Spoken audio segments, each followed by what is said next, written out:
In this message, Micah Kephart shared on Micah 6:8, which is a particularly poignant passage calling God's people to live a life of justice, mercy, and humility. So let's kick things off by reading the passage. It says, "Know, O people, the Lord has told you what is good, and this is what he requires of you, to do what is right, to love mercy, and to walk humbly with your God."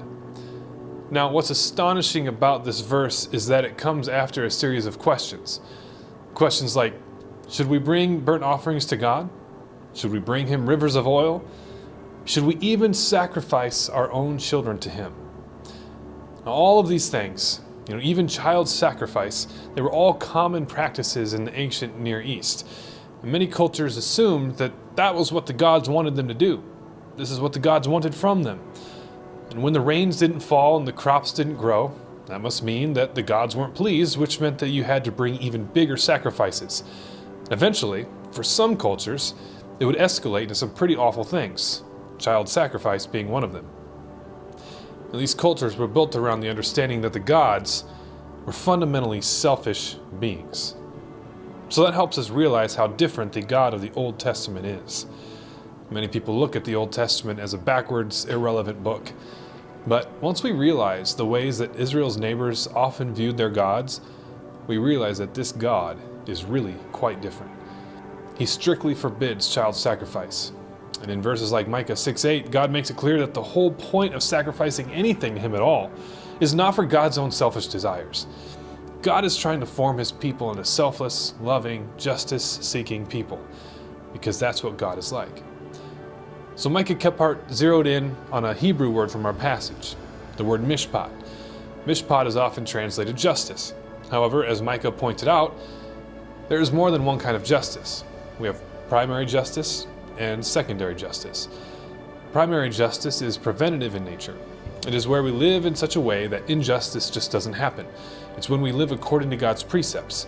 We will be doing primary justice at that point because we won't be creating a world of injustice. Secondary justice, on the other hand, is rectifying justice. It's where we step in after an injustice has been done and we seek to make wrongs right again. Now, in Zambia, I've met a woman whose husband cheated on her and then she contracted HIV and then he contracted HIV and then passed it on to her before ultimately leaving her alone with the kids. Rectifying justice is when an organization like Poetis can come alongside this woman and help her find the resources to get medicine, to make a living, and to raise her kids. It's where people are set on a new path from where they were before. So Micah 6:8 calls us to live out both kinds of justice. Both preventative and rectifying justice live inside of that word mishpat. It means that we must live lives that are holy and righteous, for this is preventative justice. We must also live lives where we actively advocate for the voiceless. This is at least part of what it means to walk humbly with God. So often we put a tension between holiness and justice.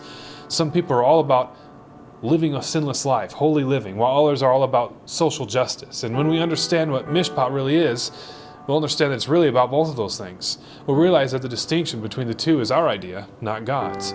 He's not a selfish God. His greatest desire is that we will live lives of justice and love and mercy and humility so that injustices in the world don't happen. Now let's dig in with our groups.